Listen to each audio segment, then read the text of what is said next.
পটল, এটা ওর গ্রাম তো? হ্যাঁ কর্তাবাবু, এই গ্রামে। গাড়ি এখানেই থাক, চল গ্রামের ভিতরে গিয়ে দেখি।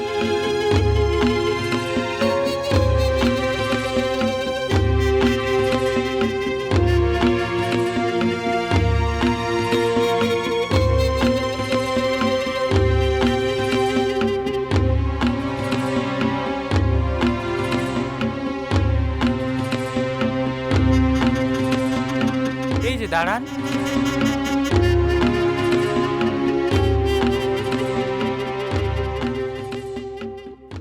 বলছিলাম, এই ছেলেটাকে কি আপনি চেনেন? ওয়াসিম, এই খুনিকে চিনবো না? একে তো গ্রামের সবাই চিনে। কি খুনি? আপনি ঠিক বলছেন? একে চিনতে আবার ভুল করবো নাকি? লম্পট চরিত্র হন জানোয়ার ছেলে একটা। এই ওয়াসিম আর একটা ছেলে, দুজনে একটা মেয়েকে প্রেম করতো। দিয়ে ওয়াসিম মেয়েটাকে খুন করে পালিয়ে গেছে। এই গ্রামে যদি ও আসে, তার লোকজন মেরে ফেলবে যে, তার জন্য তোকে দেখা যায় না।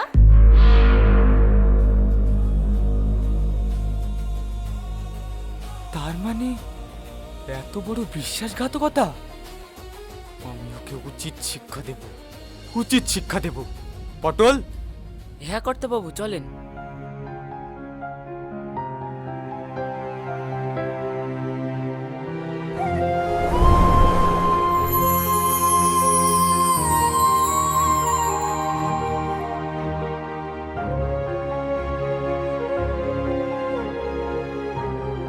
আরে কি করছো? এমন ভাবে টেনে নিয়ে আসলে কেন? নেহা, তোমাকে আমার অনেক কথা বলার আছে। কি এমন কথা যার জন্য তুমি আমাকে এখানে টেনে নিয়ে এলে? শান্ত হয়ে দাঁড়াও, আমি সব বলছি। আমার অন্ধকার জীবনের কথা শুনে আমাকে ভুল বুঝো না।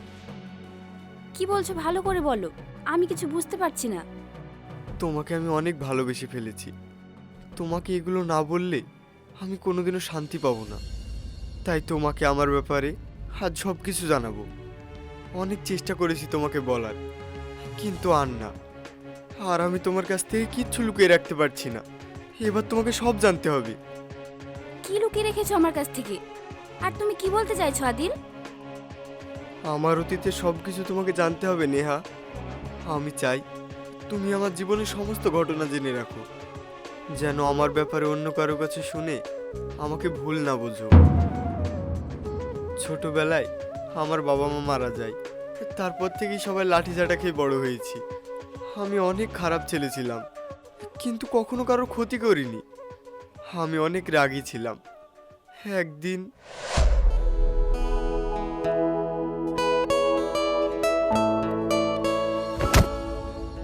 সরি। হেই, সরি মানে? ভালো ভালো মেয়ে দেখলে গায়ে ঢুলে পড়া না? তো সাহস কি করে হয় আমার গার্লফ্রেন্ডকে ধাক্কা দেওয়ার? দেখ ভাই, ঠিকঠাকভাবে কথা বল। আমি কিন্তু জেনে শুনে ধাক্কা দিইনি। আমার গার্লফ্রেন্ডকে ধাক্কা দিয়ে আমাকে জোর দেখাচ্ছিস না? দেখ ভাই, আবারও বলছি, আমি ইচ্ছা করে ধাক্কা দিইনি। বেশি বাড়াবাড়ি করিস না, আমার মাথা কিন্তু গরম হয়ে যাচ্ছে। তোর মাথা গরম হয়ে যাচ্ছে আর আমার মাথা গরম হচ্ছে না? কি করবি তুই? দেখবি, তুই দেখবি। তোকে তো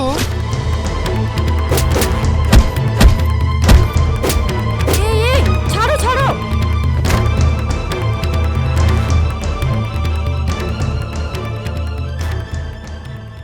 তুই আজ যা করলি, এই সাজা তোকে ভোগ করতেই হবে।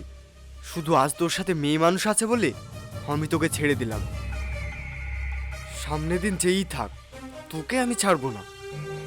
আরে যা যা, তোর মতো কত দেখেছি। আমি রোজ এই রাস্তা দিয়ে যা আশা করি, বুঝলি? পারলে তুই আমার ছিঁড়ে নিস। চলো। তুই সাবধানে থাকিস।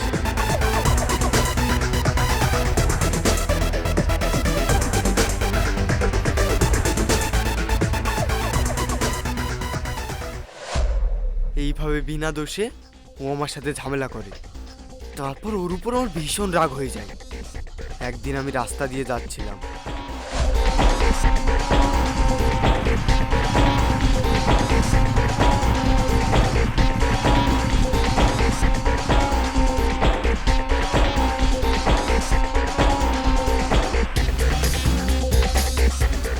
শালা সেদিন তোকে ছেড়ে দিয়েছিলাম, কিন্তু আজ তোকে দেখাচ্ছি।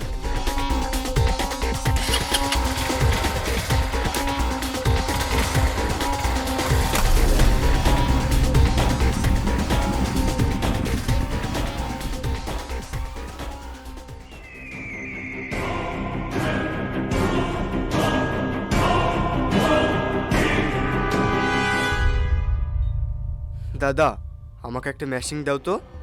কেন রে, এই সময় মেশিন কি করবি? এক শালা সবার সামনে আমাকে অপমান করেছে, ওকে আজ শেষ করে দিব। তোর কি মাথা খারাপ হয়ে গেছে?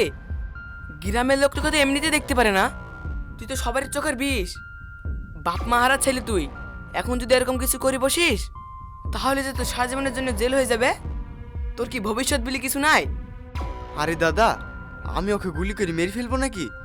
শালা পার্কে খুব চুটুক পুটুক করছিল, মেশিনটা দেখি একটু ভয় দেখাবো। আমি কি কোনোদিন কারো ক্ষতি করেছি? আমি একটু কি ভয় দেখাবো? দাও। এই ব্যাপার, ঠিক আছে দিচ্ছি।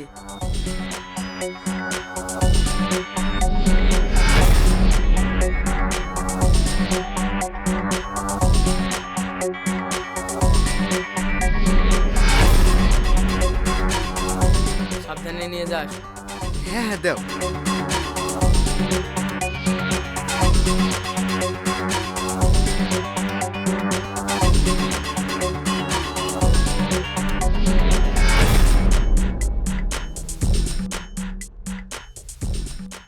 শালা, তুই সেদিন খুব চুটুক পুটুক করছিলি, আজ তোকে কে বাঁচাবে? তুই আবার এসছিস? কি করবি তুই? কি করবি আমার? কি করব?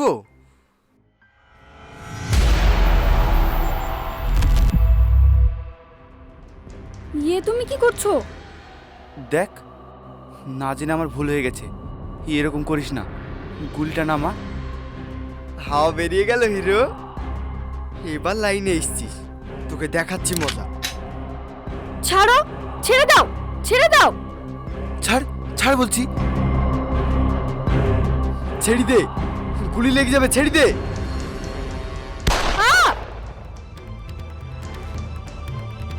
প্রিয়া, প্রিয়া, প্রিয়া, তোমার কিচ্ছু হবে না, আমি তোমাকে হাসপাতালে নিয়ে যাব।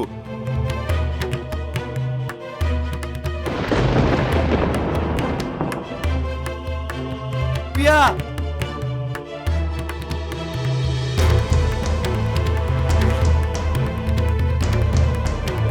তুই মেরে ফেললি, এইভাবে আমার প্রিয়াকে মেরে ফেললি। আমি পুলিশকে বলে দেবো, তারপর তোকে ফাঁসিতে ঝোলাবো। প্রিয়া, এই প্রিয়া, তোমার কিচ্ছু হবে না, একবার চোখ খোলো। প্রিয়া, এই হলো আমার জীবনের সত্য। সেদিন রাতে আমি এই ভয়ে গ্রাম থেকে পালিয়ে আসি, তারপর তোমাদের গ্রামের লোকজন আমাকে চোর বলে মারে। তোমার বাবাই আমাকে তোমাদের বাড়ি আশ্রয় দিয়েছিল। আমি ভেবেছিলাম কয়দিন পর সুস্থ হলে চলে যাব, কিন্তু মড়ল সাহেবের ভালোবাসা, তারপর তুমি আমার জীবনে এলে। তোমাদেরকে ছেড়ে আমি কিছুতেই যেতে পারিনি। আমি অনেকবার বলার চেষ্টা করেছি, কিন্তু বলতে পারিনি। আমি জানতাম মোড়ল সাহেব আমাকে কিছুতেই বিশ্বাস করবে না, আমাকে ভুল বুঝবে। বিশ্বাস করো, আমি ওকে মারতে চাইনি, এটা একটা অ্যাক্সিডেন্ট, আমার সাথে হয়ে গেছে। আমি তোমাকে ভালোবাসি আদিল, আর তোমার সবটা জেনেও আমি তোমাকে ভালোবাসবো। এতে তোমার তো কোনো দোষ ছিল না। আমার মন বলে যে তুমি অনেক ভালো মানুষ, আর আমি জানি তুমি অনেক ভালো এবং সৎ। তুমি ভালো থেকো শবনম, আমি আজই এখান থেকে চলে যাচ্ছি। কর্তাবাবু আমাকে সেদিন ওনার বাড়িতে আশ্রয় দিয়েছিলেন, আর একটা কথা বলেছিলেন, আমি যেন ওনার বিশ্বাস কোনোদিনও না ভাঙি। কিন্তু আমি সেটা রাখতে পারলাম না। আমি ওনার সামনে মুখ তুলে দাঁড়াতে পারবো না, তাই আমি সব কিছু ছেড়ে চলে যাচ্ছি। আদিল, দাঁড়াও, আমাকেও তোমার সঙ্গে নিয়ে চলো অনেক দূরে, যেখানে শুধু তুমি আর আমি থাকবো। তোমাকে ছাড়া বাঁচতে পারবো না আদিল, চলো আমরা পালিয়ে যাই। কি বলছো নেহা? একদম ঠিক বলছি, চলো আমরা পালিয়ে যাই। বাপি আমাদের সম্পর্ক কোনোদিনও মেনে নেবে না। না, আমি এ কাজ করতে পারবো না। কর্তাবাবুর গ্রামে একটা সম্মান আছে, সেটা ভেঙে আমি তোমাকে এইভাবে নিয়ে যেতে পারবো না। তুমি আমাকে ভুলে যাও। তবে তুমিও শুনে রাখো, তুমি যদি আমাকে না নিয়ে যাও তাহলে আমি নিজেকে শেষ করে দেব। কিন্তু আমি তোমাকে ছাড়া থাকতে পারবো না।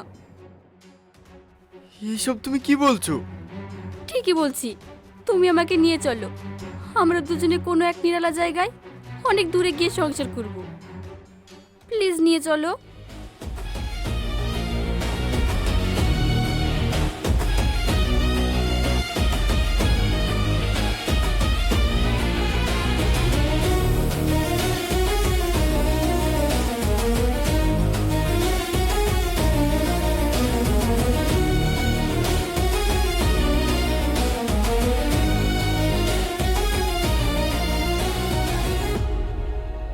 Adil, Adil!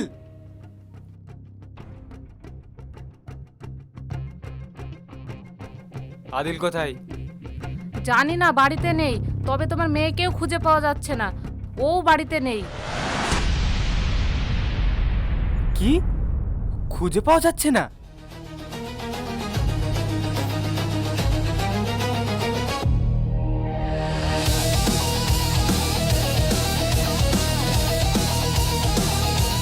Hello officer,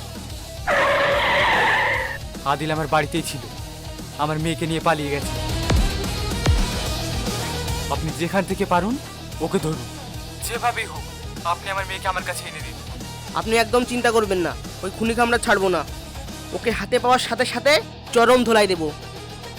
constable, গাড়ি বের করো।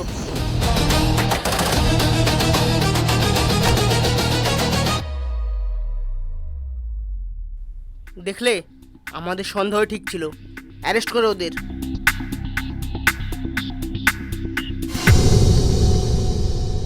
এই ওঠ, থানায় গিয়ে ঘুমাবি।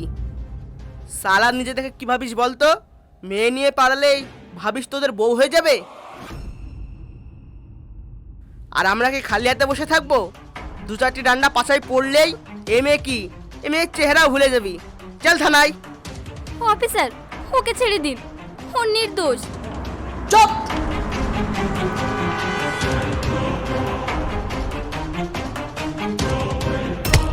আহ আহ আহ আহ আহ স্যার, ওকে ছেড়ে দিন, প্লিজ ওকে ছেড়ে দিন। মরণ মশাই, আপনার মেয়েকে আর ওই ছেলেকে পেয়ে গেছি। তাড়াতাড়ি থানায় আসুন।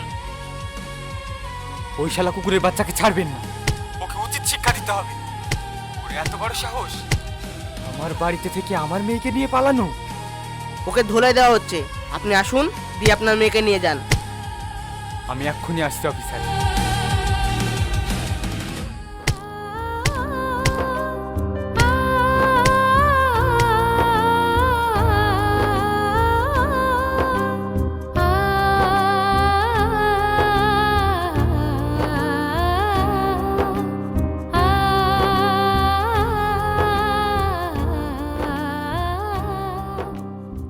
বাপি, আদিলের কোনো দোষ নেই, ওকে ছেড়ে দিতে বলো। তুই চুপ কর। অফিসার, ওকে আরো মারুন, মেরে মেরে ওর পিঠে চামড়া গুটিয়ে দিন। আমার বিশ্বাস ভেঙে আমার সাথে বিশ্বাসঘাতকতা করে আমার মেয়েকে নিয়ে পালানো। না বাপি, ও আমাকে নিয়ে পালিয়ে আসেনি, আমি ওর সাথে নিজের ইচ্ছা এসেছি। এই শিক্ষা দিয়ে মানুষ করেছি তোকে আমি, শেষমেশ তুই কিনা একটা খুনির সাথে। ছি! না, ও খুনি না, খুনি না, ও ইচ্ছা করে খুন করেনি। শাবনাম, আমি নিজের কানে সবটা শুনে এসেছি। ওর গ্রামে গিয়েছিলাম আমি। ভুল জেনেছো তুমি, সবটা জানোনি। এখন তুমি আমাকে শেখাবে কোনটা ঠিক আর কোনটা ভুল? প্রয়োজন হলে শেখাতে হবে বাপি। সেদিন খুনটা ও ইচ্ছাকৃতভাবে করেনি বাপি। মানে? হ্যাঁ বাপি, ও খুন করতে চায়নি। সেই দিন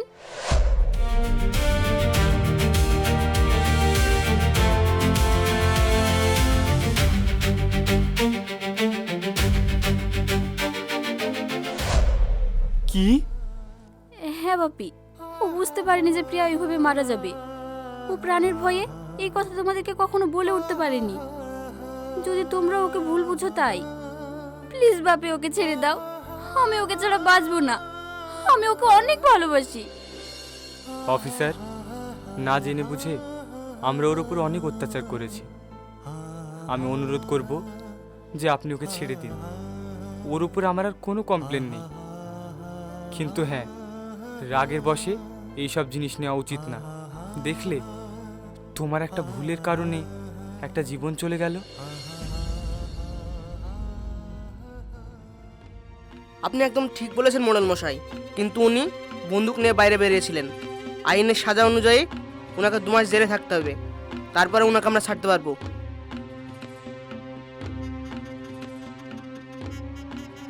উনি না বুঝেও অন্যায় করেছেন, এটুকু শাস্তি ওনার হবেই।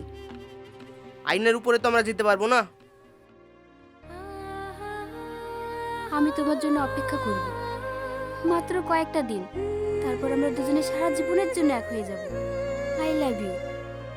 I love you two.